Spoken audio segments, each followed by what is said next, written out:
나스닥, 우리나라엔 코스닥이 있다면 뉴스쇼에는 뉴스닥이 있습니다. 뉴스쇼 증권시장 뉴스닥, 오늘도 두 분의 패널 모셨어요. 먼저 더불어민주당의 박용진 의원님 어서 오십시오. 안녕하세요. 서울 강북을 출신의 국회의원 박용진입니다. 반갑습니다. 오늘 사실 박 의원님은 좀 일어서셔야 돼요. 잠깐. 잠깐. 보여드려. 정말 일어서셨어요. 카메라에 지금 잡힙니까? 바지가? 제가 문을 열고 박 의원님이 들어오시는데 깜짝 놀랐어요.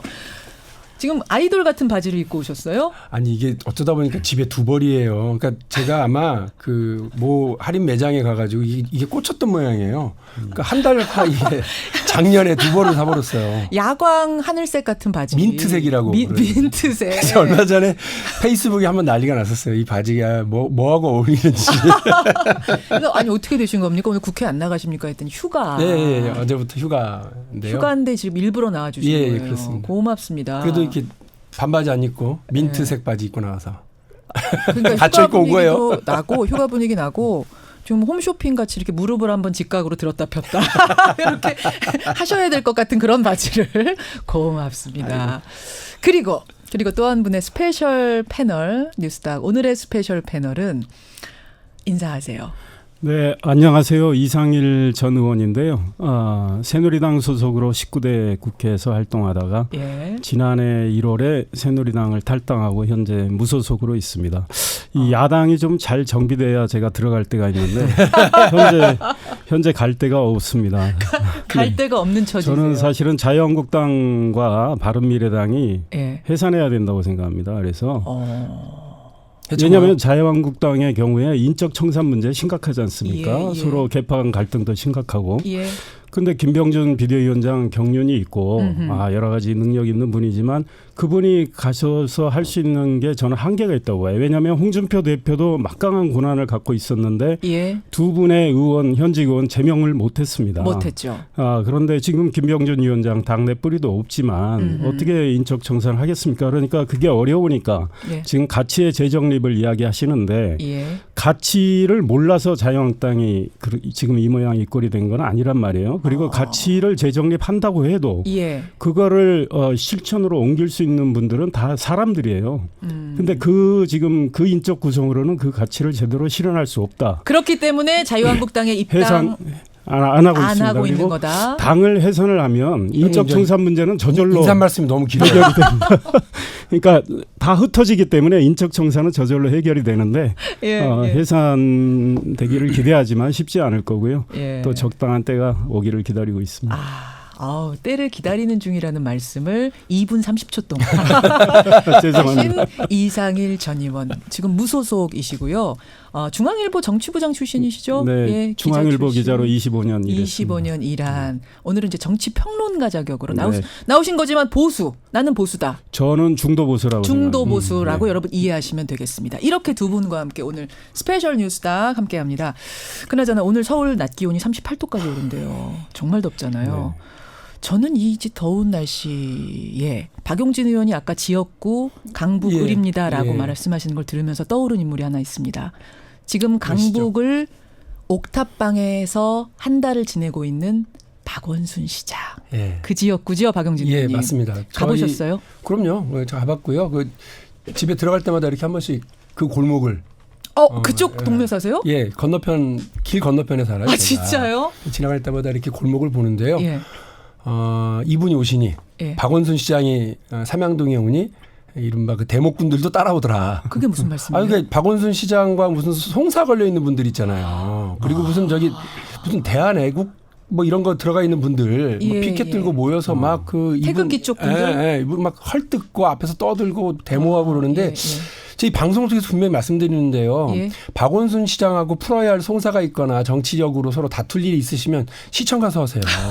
왜 우리 동네 와가지고 그래요. 그렇지 않아도 심사가 좀 안 좋은 우리 동네에 가서. 계속 시끄러워요. 그쪽 골목이 그러면? 그러니까 그 골목이요. 사람 2명, 3명이 이렇게 어깨를 맞대고 지나가기가 어려울 정도로 좁은 골목인데 거기에 뭐 몇십 명이 와가지고 이렇게 하고. 하루 종일? 하루 종일 집회를 냈어요. 배신거를. 그래서 그러면 또 그분들 지켜보고 막으려고 하는 경찰 오죠. 공무원들 오죠. 그거 구경하는 주민들 오죠. 골목이 완전히 인산이네요. 그래서 그러지 마시고 예. 박원순 시장한테 불만 가지고 있으시면 시청 가시라. 송사 풀어야 될 게 있으면 법정 가시라. 알겠습니다. 네. 시장님이 본의 아니게 민폐를 끼치시는 셈인데 주민들이 굉장히 힘드시겠네요. 아니, 그러니까 주민들이 한 달 하지 마시고 좋아요. 시장님도 힘드실 거고 사모님도 힘드실 텐데 이제 네. 대충 끝내고 빨리 들어가셔서 아니야 정치인이 그러면 안 돼.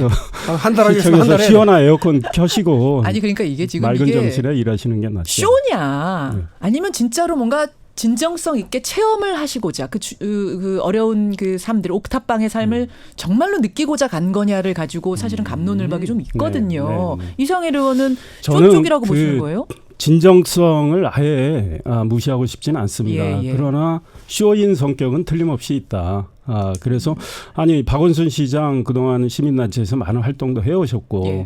정말 서민들 어려운 사람들의 사정을 모르시겠습니까? 예. 충분히 알 수 있습니다. 거기서 그 체험을 안 하셔도 그런데 그걸 지금 보여주기 측면이 분명히 있기 때문에 게다가 지금 우리 박 의원님 말씀하신 대로 여러 가지 민폐도 끼치고 있고 저는 하나 정말 어처구니 없는 건 대통령께서 선풍기 보내신 건 격려의 의미로 그러셨다고 쳐요. 근데 그걸 뜯고 조립하는 사진을 올리면서 마치 사모님이 신접살림에서 전자제품 하나 장만한 양 즐거워서 어쩔 줄 모른다.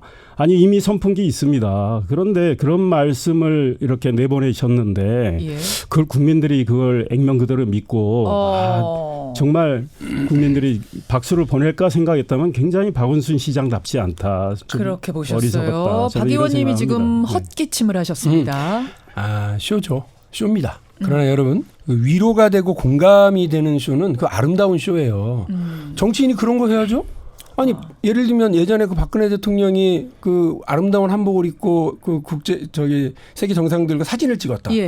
쇼죠. 그러나 그걸 누가 뭐라 그럽니까? 우리 한복의 아름다움도 드러내고 대통령으로서 여러 할 수 있는 게 있다고 한다면 저는 박원순 시장이 말씀하신 것처럼 서민들의 어려움을 모르는 분이 아니에요. 그럼에도 불구하고 이렇게 강북구에 와서 본인이 어떤 이런 목탑방 생활을 통해서 뭔가를 좀 하려고 한다. 그게 왜 나쁩니까? 쇼라도 그럼 좀 해라. 다른 정치인들 그 말씀하시는 거예요? 이렇게 아름다운 쇼, 위로가 되고 공감이 되는 쇼 이런 거는 정치인들의 저 의무라고 봅니다. 저도 한 말씀 더 하면 박근혜 전 대통령 한복과 비교하는 건 좀 그런 것 같고 과연 얼마나 위로를 주고 공감을 일으켰느냐 이런 측면에서 저는 문제 제기를 할 수 있다고 보고. 그러면 오늘 이게 사실 주제는 아니었는데 벌써부터 후끈해요. 청취자분들도 그런 쇼라면 장려합니다. 2913님 같은 분들이 있는가 하면 남성희님은 진정성이 전혀 느껴지질 않습니다. 그만하십시오라는 문자도 좀 들어오고 있는데 보내주십시오. 여러분의 의견은 보내주시고 어느 쪽으로 느끼셨는지는. 한 말씀만 더 드리면요. 이 사모님께서 저는 매일 같이 그 더운 옥탑방에서 주무시는 걸로 알았는데 선풍기 조립도 하셨고 또 신접살림 장만한 양 좋아하셨으니까. 근데 그게 아닌 모양이에요. 가끔 주무시는 것 같은데 사모님께서는 대권 꿈을 가진 남편 때문에 내가 이 무슨 고생이냐 이런 생각도 하실 수 있어요. 그거는 확인을 좀 해보겠습니다. 이제 대충 정리하시고 빨리 본인의 집으로 관저로 들어가시는 게 좋겠다. 이게 박원순 시장이 잠재적인 대권 후보로서 이른바 보수 혹은 중도 보수 진영이 상당히 견제구를 많이 받으시는 것 같긴 한데 원래 박원순 시장이 삼양동에 오기로 했던 거지 박원순 시장 내외가 같이 오겠다고 한 적은 없어요.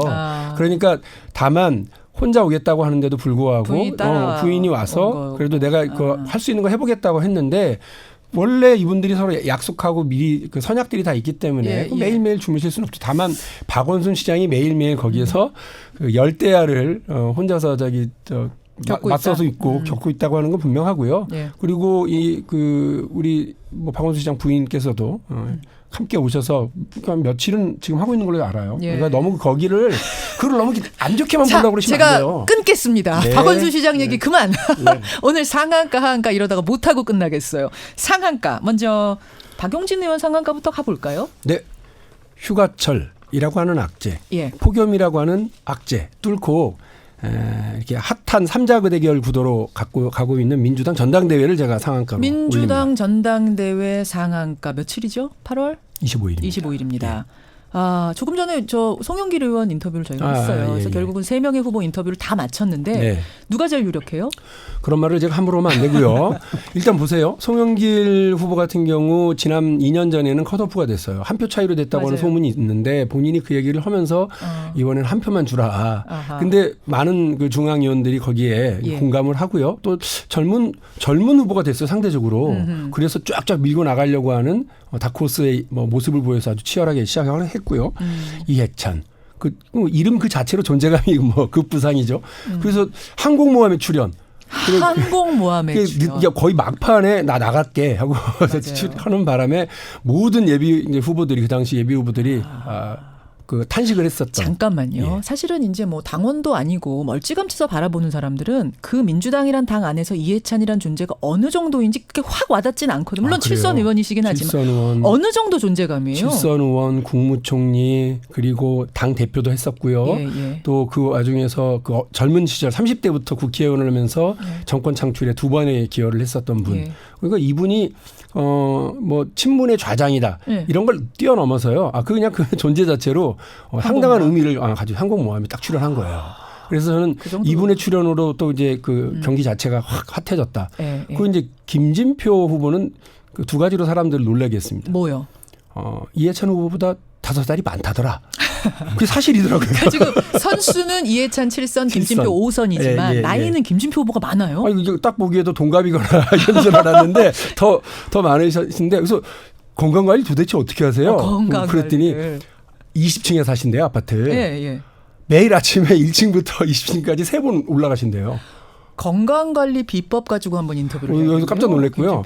2번째로 이분이 약간 무색무취하고 좀 이렇게 점잖은 타입이잖아요. 그 본선 들어가서 시작하자마자 느닷없이 다른 후보가 아닌 이재명 지사를 난타해가지고 장펀치를 날리는 바람에 이 이재명 지사의 그 의혹 문제가 우리 당의 그 세 명의 당대표 후보의 그 경쟁에 확 끌려 들어오면서 갑자기 주말에 뛰어들었죠. 이 그러면서 문제가. 이 분위기가 확 올라가서요. 저는 이 3분이 다 만만치 않다. 그동안 보여오던 것과는 좀 다른 결로 민주당 전당대회를 끌고 가려고 하는 각각의 이런 구상을 지금 보여주고 있어서 재밌어 보입니다. 사실 휴가철이라서 사실은 좀 시들해야 되는 상황인데 민주당 전대가 뜨거워지고 있다. 이상일 의원도 그렇게 보고 계세요? 예, 저도 관심 있게 보고 있습니다. 이해찬 의원의 경우는 30년 전에 제가 중앙일보 주니어 기자 시절에 평민당 김대중 전 대통령의 진짜 옛날 얘기. 평화민주당 출입을 그때 초선 의원이었습니다. 굉장히 샤프한 분이었고 그때 그 소위 청문회에서 아주 날카로운 발언을 해서 그때 벌써 대중성을 키우셨고요. 당시 보좌관이 유시민 작가입니다. 저한테는 대학교 뭐 상대 선배기도 해서 뭐 가서 인사도 드리고 했는데 처음에 좀 까칠하셨는데 지금은 훨씬 원숙해지셔가지고 예능인 다 되셨잖아요. 네, 그렇습니다. 그때 생각이 나고 이해찬 의원이 그때 청문회나 상임위에서 굉장히 날카롭게 활동을 해서 노무현 이제 돌아가셨지만 전 대통령이 굉장히 아마 감동을 받아서 나도 이해찬처럼 좀 해야 되겠다. 의정활동을 그렇게 준비를 합니다. 그래서 노무현 전 대통령도 아주 발군의 의정활동을 보여주셨는데 그 이후에 이해찬 의원은 지금 뭐 계속 성장을 하셔서 할 거 다 하셨어요. 그런데 뭐 이번에도 저도 놀랐습니다. 사실 김진표 의원도 잘 알지만 연세가 그분이 많다는 것도 알고 그런데 두 분이 나란히 이번에 그 컷오프 통과하신 장면을 보니까 김진표 의원이 더 젊어 보이세요.